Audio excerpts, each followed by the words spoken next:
see myself as a vessel that is simply just standing there, and then God is speaking through me. So a lot of my poetry, a lot of my work speaks about my faith. It speaks about my belief in God and how I go about navigating that space. And it is my hope that as I'm speaking about these stories and speaking about, my encounters with God and, my faith in relation to society, my faith in relation to politics, my faith in relation to relationships with people then see how God exists within those different spaces, and then they also just come to Him as well. Welcome back to Capture the Thoughts. By now you know the drill. Another episode, another amazing guest. And today we have on the show a poet, writer, storyteller, and creative director. Welcome to the show, Kuda Rice. Thank you so much for having me. It's awesome to have you here with us today. How are you? I'm good. I'm feeling great. It's a Monday, very slow Monday, but I'm excited to be here to have this conversation. Awesome. We're excited to have you here. So you're a storyteller. So what is one story that has really impacted you, like that has really hit your heart? I'm sure there must be several, but if you had to choose one story, what would it be? One story that has impacted me? This is going to sound very cliche, but the story of Christ. Yay! Okay. This fact that, God so loved the world that He gave His only Son. I feel like that is an impeccable and wonderful story. Yeah. That's good. I love it. And so let's go back a bit. Can you tell us about your background, your childhood, your upbringing? I had a very normal childhood, a normal upbringing. Grew up with my mom. Fortunately, lost my dad at a very young age. So I grew up with a single mom, and it was just me and her for a really long time. And went to primary school at this other primary school that was called Tomlinson in Newlands area.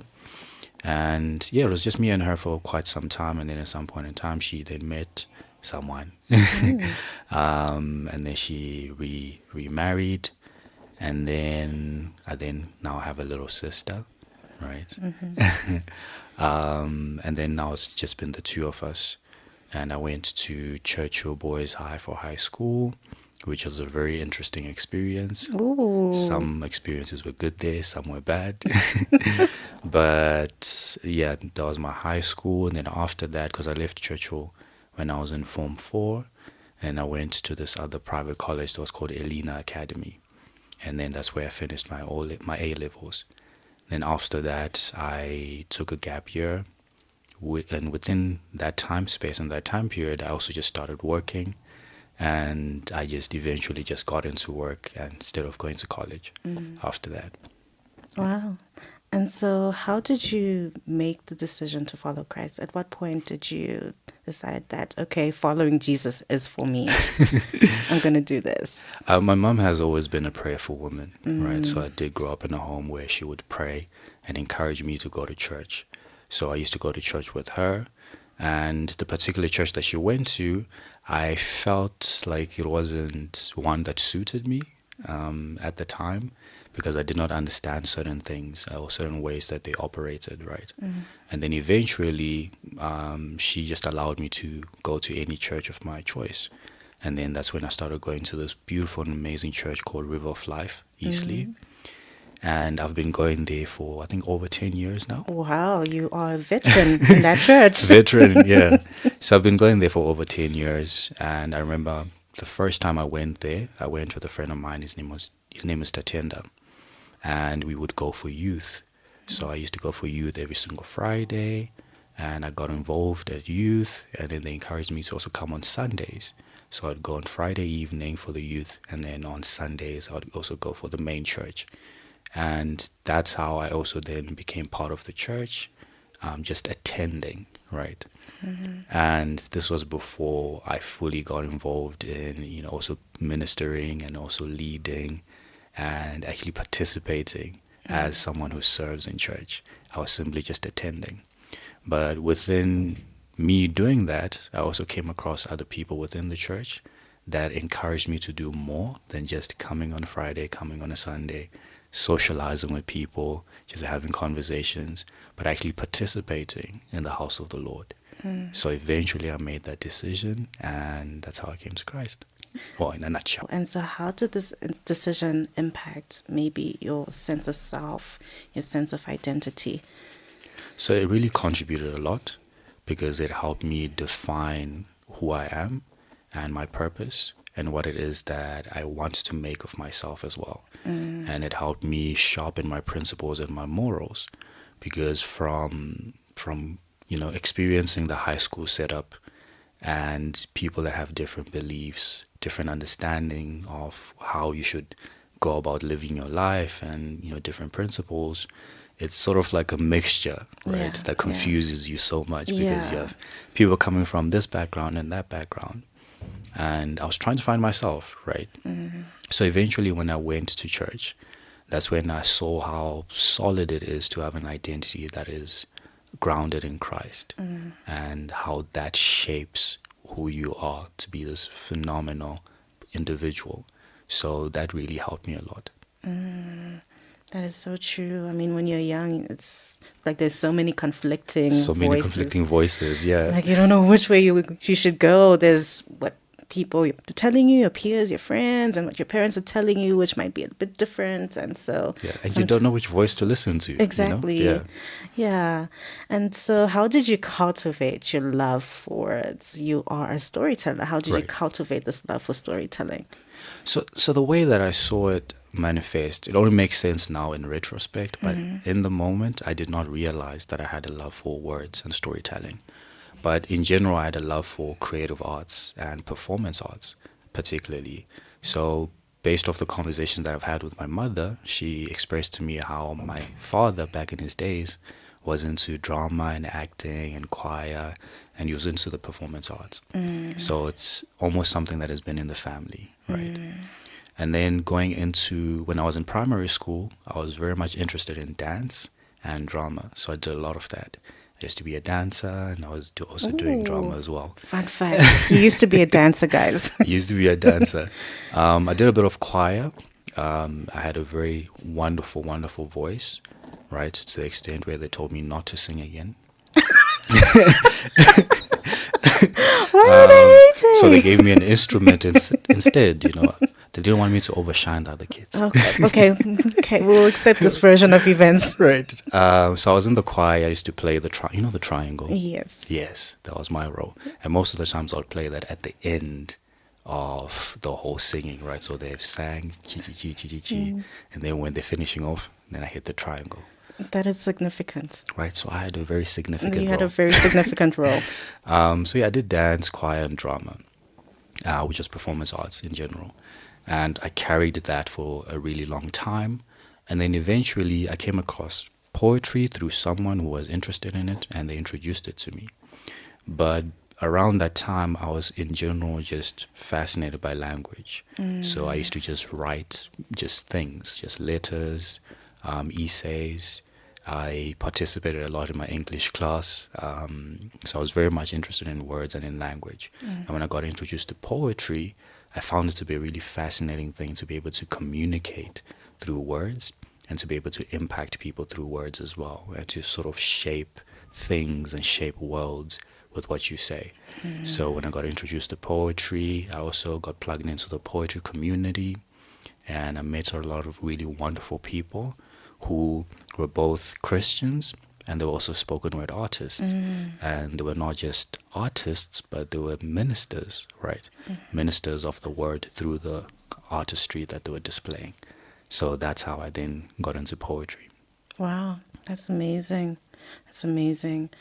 It's interesting how, well, what I'm getting from this is how you getting closer to God actually made you get closer to poetry, like to Right. that kind of community and Yeah. what you're supposed to be doing, which is pretty cool. Yeah, like one of the things that also happened was when I was attending youth, I used to sit at the back, right? And people would ask questions, to the pastor. Oh, I don't understand this verse. Can you kindly explain it? And I didn't have enough confidence to also do that. And then eventually I started asking more questions, right? And what was wonderful for me was seeing the gradual process of sitting at the back to me asking questions, to me being the one that goes to the front to explain certain things, to me then being appointed as one of the leaders as well. So that also contributed to my confidence to speak in front of people, which also just helped me as I went on my spoken word journey. That's Yeah. amazing. And so, how then did you decide to make a career out of this? Everyone knows about the creative arts sector, and Which is very difficult. which is extremely difficult.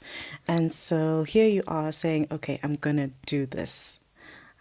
What made you decide that? What made you decide that I'm gonna take this step? I think it was through revelation, right?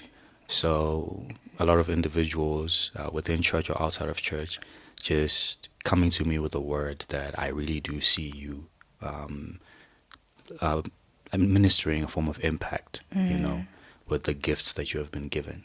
So it did come through revelation that was spoken to me from other people, and also just me as well. I did see that creativity and arts are things that just come naturally to me, right? And I see myself being able to navigate that space. So I just made that decision. It wasn't even difficult to make. I love creativity. I love the arts. I love poetry. I love spoken word. So I just decided that this is what I'm also just going to do and find ways to go about it. How did the people around you receive this decision? Were they like, "Oh my goodness, what are you doing? Why are you going? Why are you doing this to yourself?" I think it's kind of unavoidable for you to Yeah. come across people that will ask you questions. But I love that the people that mattered to me were extremely supportive, which is, my mom and family. So she very much supports me being a creative. And, she obviously wants to see me in a space where I'm achieving more and everything like that. But in general, she's extremely supportive. And she's always asking me, "Oh, so when is your next show? What is happening? Are you going to be on TV?" And all of that. And she makes sure to watch everything that is going on. And I feel like that has helped me so much with my confidence in my pursuit of creativity. It helps. It helps knowing Yeah. that you have someone cheering you on in the background, because it's not an easy journey to embark on by yourself. Yeah, it isn't. It isn't. Yeah. And so, what exactly has the journey been like? I mean, um, triumphs, obstacles, how has that been for you? Ooh, now that's a story. Ooh, tell us. Different things have happened over time, right?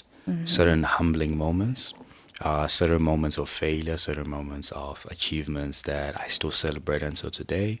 So I have started off in very small spaces where I was coming in as someone who just has poems that I've written, and I'm just performing these poems, right, at open mics or whatever it is. And that has graduated to right now where I have managed to put together entire projects, right, that involve different creatives, videographers, photographers, musicians, and partnering with certain organizations within the creative space. So the journey there from that beginning to where I am right now has been extremely challenging, but also just rewarding as well. So from going to shows and not getting paid, or going to shows people not appreciating your work, or going to certain platforms that simply want to exploit you and your creativity, and sometimes being part of certain opportunities that were very rewarding, being able to travel, because of my creative work, being able to collaborate with certain people that are prominent within the creative industry, being part of different platforms in and outside of the country as well. So it has looked different, at certain parts. But I'm grateful for where it is right now, that there's progress that is tangible, and I'm loving where it's going. So, back to the years where it was a bit hard. What kept you going in spite of that? To be honest, I don't know. I think it's just resilience. And I was stubborn. I was stubborn, but I think so. So I always remember the conversations that I've had with this phenomenal, wonderful friend of mine who's also a creative, is a writer and a photographer, and his name is Lennox Makurumidze. Incredible, incredible guy, right? And when I came into the poetry space, he was already within the poetry space, and he's one of the individuals that really inspired me to pursue poetry and spoken word. And so we became really close, and we became, collaborators on each other's projects or whatever we'll do over time. So they have certain moments where we're struggling to go to a performance, right? And I remember this one day when we were going to, I think it was British Council, right? And we had no transport money, right? For us to be able to go there. Yeah. And we only had just enough to go to the event. So we decided to sit at the boot of a car, right? At the boot of the car to go there. And we were sitting there and we were laughing. We were just having having a conversation. And I was like, bro, it's fascinating that we're here right now, right? And we have a vision of where we want to go creatively. But no one is going to know, all these things that are happening right now. When I go there to that space, I'm going to be in front of these individuals, in front of these people. I'm going to present my poem. I'm going to speak so eloquently and everything like that.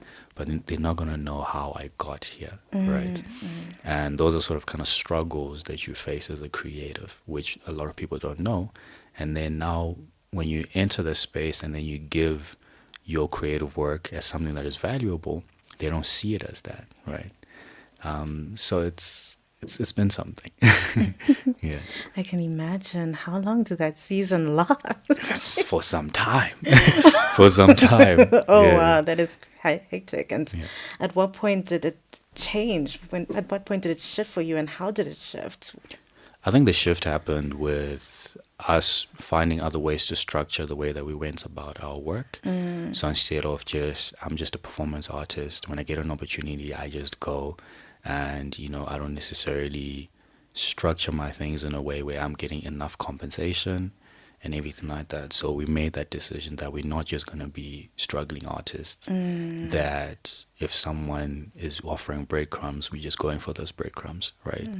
So it was a process of creating a lot of value for our creative work, being able to sell that and market that, so that whenever we are called for opportunities, we know that at least we're catered for and we're valued within those spaces. Yeah. So the shift came when you started to see yourselves as perhaps worthy of that compensation, Yeah. or Yeah. maybe as a business, can I say? Yeah, literally. And it goes beyond just, oh no, they're doing this as a favor for us, right? To no, we actually have something that is valuable, and we should be able to sell that to these people instead of just offering it for free. Wow. Yeah. Okay, and so how do you feel that you glorify God through what you do? I mean, how do you feel like you are exalting Him through that? So I believe in the power of words, right?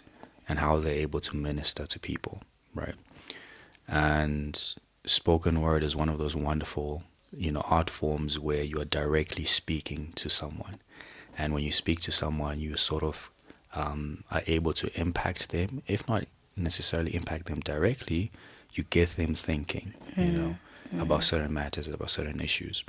And within my work, I see myself as a vessel that is simply just standing there, and then God is speaking through me.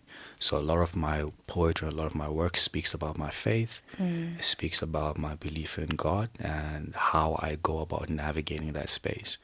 And it is my hope that as I'm speaking about these stories and speaking about, my encounters with God and, my faith in relation to society, my faith in relation to politics, my faith in relation to relationships with people, people then see how God exists within those different spaces, and then they also just come to Him as well. That's deep. That's really good. And what is the most rewarding thing about what you do? Most rewarding thing,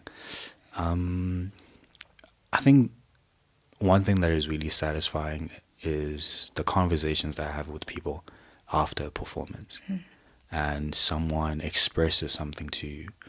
I remember there was a time when I performed a certain particular piece at a certain space, and then afterwards, there's this person that came to me, and they spoke to me about how they thought that they had dealt with a certain particular thing, which I spoke about within my piece, and they realized that God needed to do more work internally, right?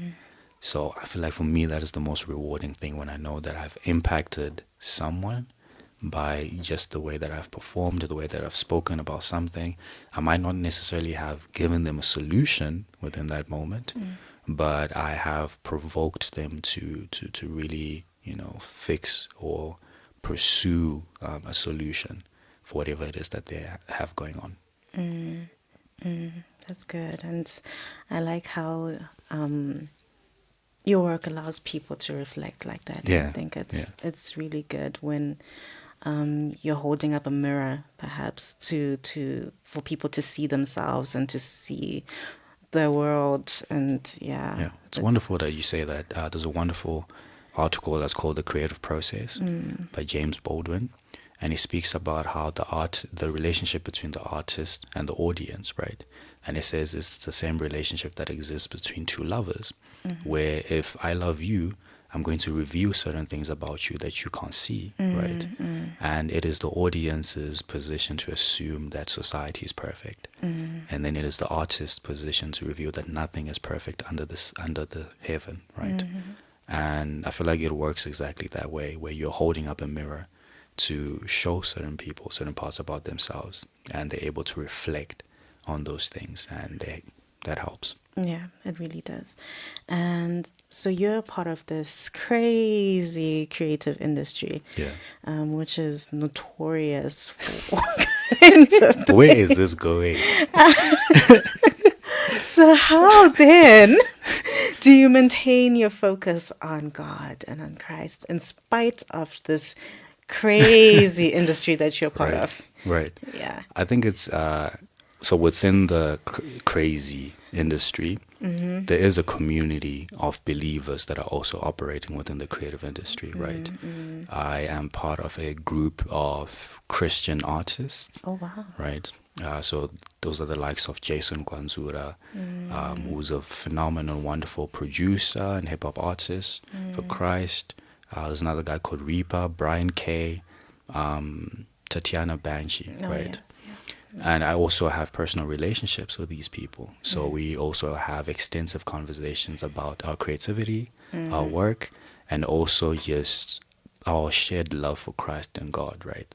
So that helps us also to maintain our principles, to maintain a very steady relationship with Christ, and to also be accountable To each to other. each other, Yeah. right? I have a lot of conversations with Banshee because she's also a spoken word artist, so there are a lot of similarities there, and we end up in the same spaces. So whenever we're in the same space and crazy things are happening, we always give each other advice that, hey, okay, how do you want to navigate this? Let's navigate it like this. Let me share this word with you. And every time we have gone to a performance, we will just pray with each other before the performance, or even after the performance as well. That way that we don't get lost in the craziness of the things that are happening. So I think to answer that in a nutshell, there's a community of other Christians that I make sure that I stick to, and also just accountability to other people as well. That's so good because we think that we can do this alone. No, you can't. And we can't. Definitely can't. Even in any context, I mean, creative industry aside, you always need to have people that you walk with as a Christian who Yeah. shares the same values, shares the same people who share the same belief system and all of that. And so accountability is so important in this walk, in this journey. Yeah, Yeah. I agree with that. Yeah. And so do you have any exciting new projects coming up? Anything that we should keep on our radar? So I'm planning to do a lot more shows, right? One thing that I realized that I didn't do all these years was hosting my own shows. So I will be putting together some poetry, spoken word shows.